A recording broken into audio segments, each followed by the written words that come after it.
गोदी मीडिया की तो बहुत सारी नौटंकी आपने देखी होगी, सुनी होगी, बल्कि देख भी रहे हो कि किस तरीके से ये गुलाम बन के अभी मोदी जी के इंटरव्यू लेने में व्यस्त है, लाइन के अंदर लगा हुआ है। लेकिन जब यही अगर मान लो कोई पत्रकार सच्ची पत्रकारिता करता है और वो सवाल कैसे करता है, वो अगर आप देखोगे तो कहोगे कि हाँ, ये पत्रकार सही है। एक महिला पत्रकार ने बता दिया कि सच्ची पत्रकारिता क्या होती है। ब्रजभूषण शरण सिंह के बेटे ने अपने कार के काफिले से 2 युवाओं को कुचल दिया, दोनों की मौत हो गई। इस पर बड़े बड़े चैनल्स को ब्रजभूषण शरण सिंह का जवाब मांगना चाहिए था, उनसे सवाल करना चाहिए था, लेकिन सब के सब चरण वंदन के अंदर झुक गए। लेकिन एक महिला पत्रकार ने बेधड़क सवाल किया और फिर क्या हुआ, आप देखिए। Mr. Singh, what do you have to say about the incident that took place yesterday? Your son's convoy mowed down 2 people there. Are you ready to take the responsibility? घर क्यों सर, आप यहीं पे बताइए. Mr. Singh, what do you have to say? Please, you have to answer. 2 people have died. Are you ready to take the responsibility, Mr. Singh? तो आप यहीं पे बताइए ना. बताइए. क्या आप रिस्पॉन्सिबिलिटी लेंगे उस केस का? केस क्या है? 2 लोग आपके बेटे के कॉन्वॉय से कुचलते हुए. हमारे बेटे की गाड़ी का जो काफिला 4-5 गाड़ी जब एक्सीडेंट हुआ है तो 3 किलोमीटर का अंतर था, 3-4 किलोमीटर उनकी गाड़ी है. बट रौंदे तो उन्हीं की गाड़ी से गए ना. अभी कर लीजिए ना, फैसला कर लीजिए ना, आप अपराधी बना दीजिए अभी. तो बट एटीट्यूड तो हमेशा से यही रहा है कि कर दियो, फिर उसके बाद बोला गया तो पहले ही बोलते तो अपराधी बना दो, ये बना दो. तो आपको पता है कि वो बच्चे पहले एक महिला से लड़े, महिला से लड़ने के बाद उनकी गाड़ी डिसबैलेंस होकर के जाकर के टकराई है और उसमें 2 बच्चों का निधन हो गया है. घटना दर्दनाक, मतलब दुखदायी है, ऐसा नहीं होना चाहिए. लेकिन तो आप रिस्पॉन्सिबिलिटी ले रहे हो इसकी? नहीं, उसकी रिस्पॉन्सिबिलिटी लेगा ड्राइवर. कैसे ड्राइवर लेगा? आपकी बेटी की कॉन्वॉय थी, आप इसी तरह किसी बेगुनाह के ऊपर आप ऐसे डाल देंगे, ड्राइवर के ऊपर डाल देंगे ये चीज? ड्राइवर के ऊपर डाल दोगे? तो खैर, पुलिस प्रशासन शासन सब के सब नतमस्तक है, तो अब आप क्या ही कहेंगे। लेकिन पुणे में हाल ही में एक रईस जादे ने 2 युवाओं को अपनी करोड़ों की पोर्शे कार से उड़ा दिया था और उसके बाद कोर्ट ने जो सजा दी वो पूरे देश ने देखी। सजा क्या थी? जज ने उस नाबालिग को शराब पीकर 2 युवाओं को उड़ाकर मौत के घाट उतारने के मामले में जो सजा दी थी वो 300 शब्दों का निबंध वो लिखेगा रोड सेफ्टी और सुरक्षा पर। जानना चाहोगे वो सजा किन जज साहब ने दी थी? ये इन्होंने दी थी। जब मीडिया ने सवाल पूछना शुरू किया तो ये स्कूटी से बिना हेलमेट के ही भाग निकले। अब इनके ऊपर कार्रवाई कैसे होगी?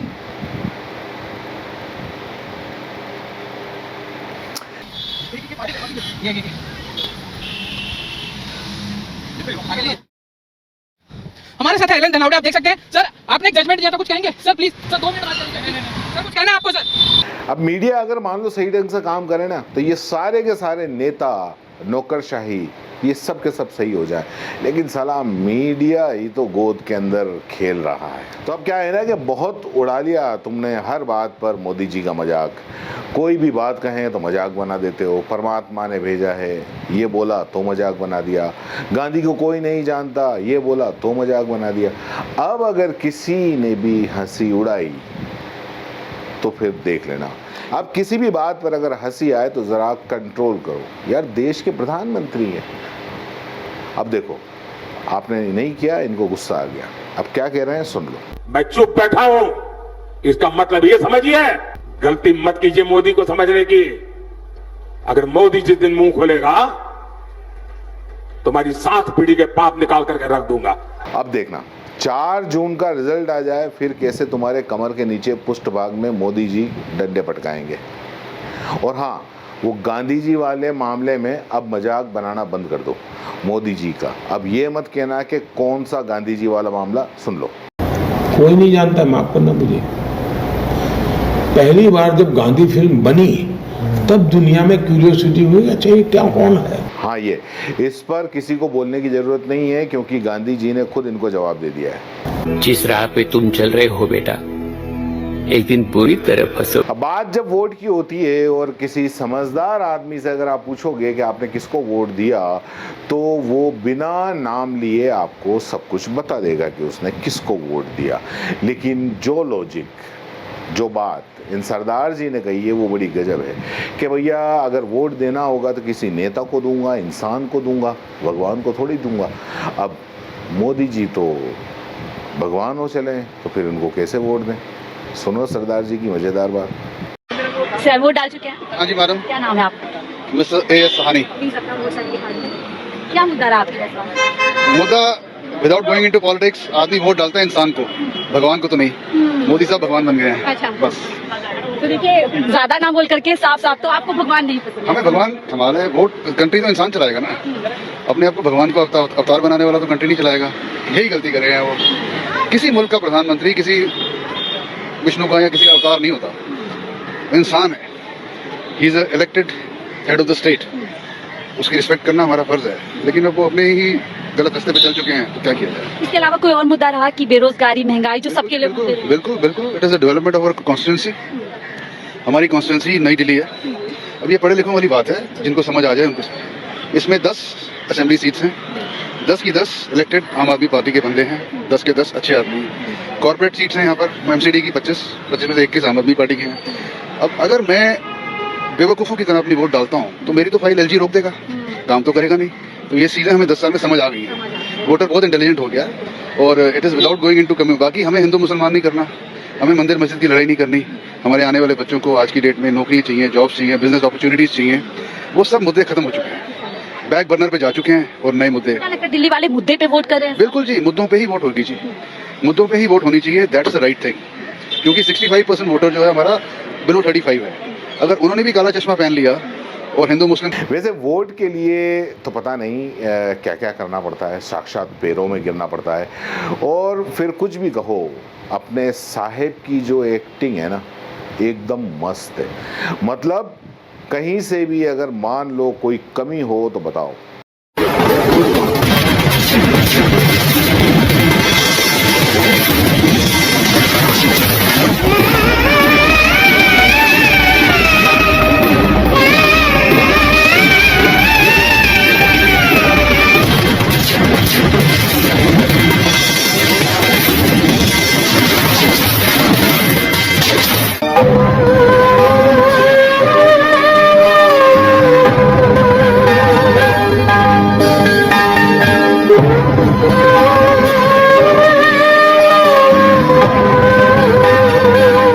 बहरहाल मोदी जी हों, उनके कोई नेता हों, तो भ्रष्टाचार और अपराधों और महिला अपराधों को लेकर बड़ी बड़ी बातें करते हैं। लेकिन भाजपा के ही एक नेता का ये वीडियो देखो, उसके बाद मैं बताऊंगा कि सीन क्या है। धन धन सद्गुरु तेरा ही आसरा। सभी मेरे प्रेमी भाइयों और बहनों को मेरी राम राम। मैं बहुत ही आभारी हूँ माननीय पिताजी का, जो उन्होंने अपना आशीर्वाद दिया, और आप सभी भाइयों बहनों का भी मैं बहुत आभारी हूँ जो आपका मुझे इतना प्यार और आशीर्वाद मुझे मिल रहा है। धन्यवाद। धन धन सद्गुरु तेरा ही आसरा। ये भाजपा के नेता नवीन जिंदल हैं और ये साहब एक बलात्कारी गुरमीत राम रहीम को पिताजी बोल रहे हैं। बोलो, है ना कमाल की बात। और इसीलिए आजकल बेटियों में भाजपा नेताओं को लेकर गुस्सा कुछ ज्यादा है। अगर आप बलात्कारियों का समर्थन दोगे, अगर आपके राज में बेटियों को नग्न करके घुमाया जाएगा, तो फिर बेटियों का गुस्सा तो लाजमी है। और जब उन्हें बोलने का मौका मिलेगा तो फिर जवाब भी आपको कुछ ऐसा ही मिलेगा। राहुल को कि मोदी को? राहुल गांधी को? राहुल गांधी को क्यों? मोदी जी खराब है एकदम। कैसे? अब जिसके रहते हुए बेटियां नंगी हो जाए वो इंसान अच्छा कहाँ से हो सकता है? ये नंगी हो जाए तो वाला घटना तो बादला ले लेंगे आप लोग। उसको तो महिलाएं दिखा देंगे इस बार। आपके घर में बेटी बहन नहीं है ना आपकी बेटी बहन? अगर मोदी जी की बेटी को नंगा कर दिया जाता उस जगह पे, मोदी जी ये बोल पाते? जाके आग लगा देते सबको, एक आम पिता आग लगा देता उसमें। पर मोदी जी को क्या कर रहे हैं? सब कह रहे हैं कि हम देश की बेटियों का पिता है। ऐसे नाम और पिता को शर्म आनी चाहिए जिसके रहते हुए देश की बेटियां नंगी हो जाए। पिता कहते हैं अपने आप को इस देश की बेटियों के, अरे वो तो किसी का इंसान कहलाने लायक नहीं, पिता क्या कहलाएंगे? आजकल विपक्षी नेता बड़े जोश में हैं। पता नहीं रिजल्ट के पहले इनमें किस बात का जोश भर गया। अब ये देखो, तेजस्वी के भाई तेज प्रताप और खेसारी जी भी हैं, छोटू छलिया हैं, ओम प्रकाश जी हैं, सब लोग कलाकार हैं, आप ही के लिए आए हैं। और आप इस तरीके से माहौल बनाइएगा तो ये सब RSS आप भाजपा वाला क्या बोलेगा? कि आरजेडी वाला इसे हल्ला गुल्ला करता है, हैं? इसलिए संयमित से रहिए। खदेड़िए भाजपा वाले को। खेसारी लाल यादव के साथ में मंच के ऊपर खड़े हुए थे। जोश में जब इनको देखा तो भीड़ ने संयम खो दिया, तो भीड़ को ये संयम बरतने के लिए बोल रहे हैं, लेकिन साथ साथ इन्होंने मजे भी ले लिए। अब बात विपक्ष की निकले और केजरीवाल की बात ना हो तो ये तो हो ही नहीं सकता। देखो, राजदीप सरदेसाई के साथ में जब केजरीवाल का इंटरव्यू हुआ तो इन्होंने जोरदार पॉइंट पकड़ा कि अगर मोदी जी अपनी माँ की कोख से पैदा नहीं हुए, वो भगवान के अवतार हैं, तो आरएसएस इस पर चुप नहीं रह सकता। आरएसएस को बताना पड़ेगा कि क्या वो मोदी को भगवान का अवतार मानते हैं या नहीं मानते, है ना पॉइंट की बात। और आजकल इनका अहंकार इतना बढ़ गया, प्रधानमंत्री जी ने कहना चालू कर दिया है कि मैं अपनी माँ के पेट से पैदा नहीं हुआ था, मैं भगवान का अवतार हूं, मैं इस दुनिया में प्रकट हुआ था। ये अपने आप को भगवान मानने लग गए। और संबित पात्रा कहते हैं कि भगवान जगन्नाथ मोदी जी के भक्त हैं। और नड्डा जी, एक मिनट, नड्डा जी कहते हैं कि मोदी जी देवताओं के देवता हैं। अब ये मैं आज आपके चैनल के माध्यम से पहले तो जनता से पूछना चाहता हूं, आप में से कौन कौन मोदी जी को भगवान का अवतार मानता है, मुझे बताइए। और दूसरा, मैं आरएसएस को पूछना चाहता हूं, आरएसएस चुप नहीं रह सकता, आरएसएस को बताना पड़ेगा कि क्या आरएसएस भी मोदी जी को भगवान का अवतार मानता है या नहीं मानता। तो फिलहाल आज के लिए इतना ही, कल फिर मुलाकात होगी। जय हिंद, जय भारत।